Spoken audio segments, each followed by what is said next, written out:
5-6 bėgį, pavažiuoji sekundę ir dar prasisuka. Toks vaizdas, kad kažkas neužsifiksuota. Bet va šitaip, ne kietai. Ne tai, kad centrinis difas prabuksuotų kaip nors. Ne, ta prasme jisai va tai padaro, kad jauti, kad prasisuka ir sustoja. Ir tada veikia, bet jisai paveikdavo prieš tai ir paskui, ta prasme, toks reikalas. O paskui vienu momentu jau viskas jau pradėjo sukti. Šeštas bėgis pats savo. Nu, žiūrėsim.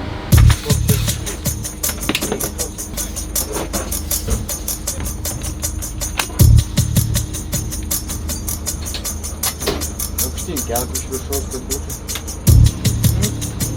Ir tada čia reikia popierės.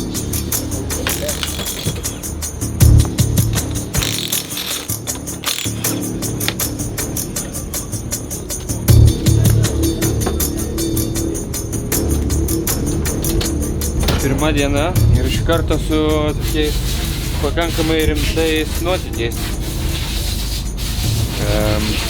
Tai mes turim pavarų dėžę ant stalo. Tai sugedo šeštas bėgis. Išsileidom tepalus. Jau radom ten nuolaužų metalo. Atsidarysim.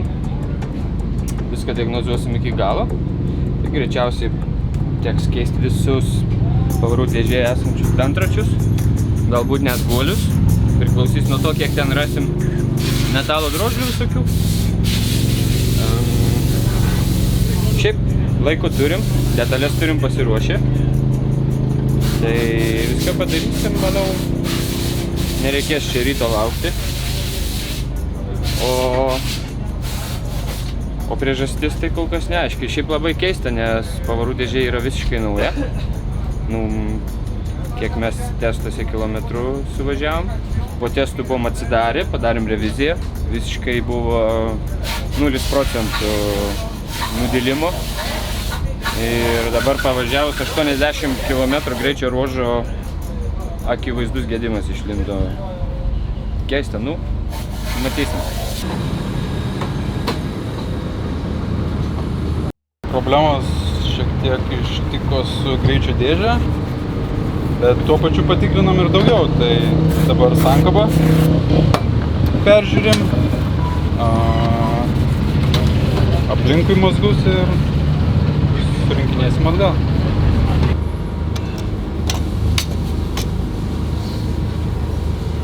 Čia yra aukštas slėgio balionas. Su juo mes kopose prisipučiam padangas. Laikosi čia iki 300 barų, yra manometras ir susiputinėjom padangas, tai labiausiai to reikia.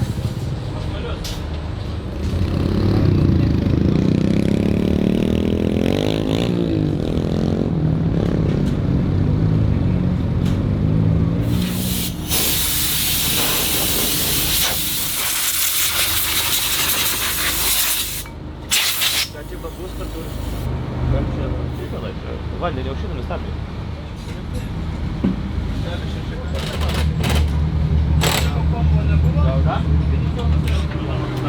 Gerai. Gero vakaro. Liks varas nėra, nes nebe centras tu. Žiūrėk, kad nieks nekliūtų. Ten kondiškink šlangas. Na ką, 12 valanda.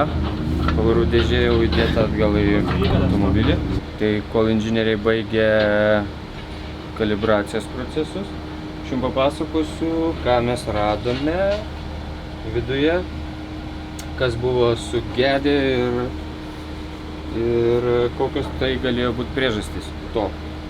Taigi radom 3 poras dantračių, kitaip tariant 4, 5 ir 6 bėgio dantračių poras.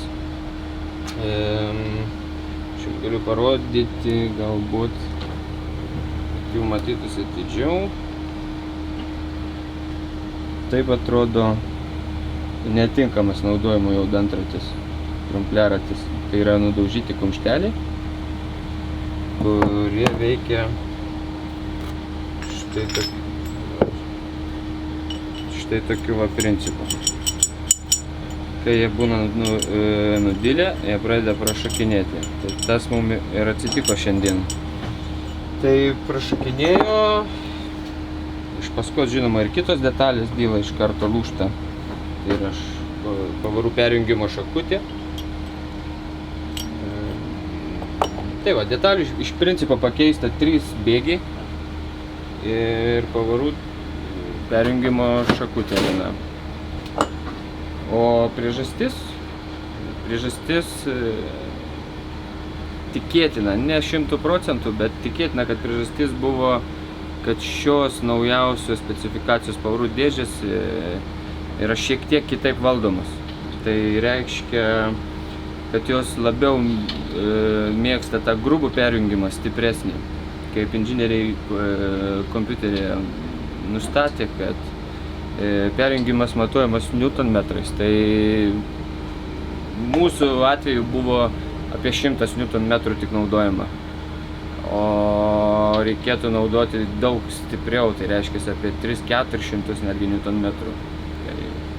Jie mums čia bekalibruodami matėm, kaip jie junginėja, pasakoja, tai tikrai atrodo grubiai. Tai va, tai priežastis galėjo būti dėl to. Žodžiu, diena mums jau baigta, arba beveik baigta. Gera žinia ta, kad šiandieną dar mes ir pamiegosim. Jūs ką tik peržiūrėjote mano video. Jeigu norite sužinoti dar daugiau įvairios Dakaro informacijos ar šiaip visokiausių nuotykių, prenumeruokite štai čia. Ačiū, kad žiūrėjote.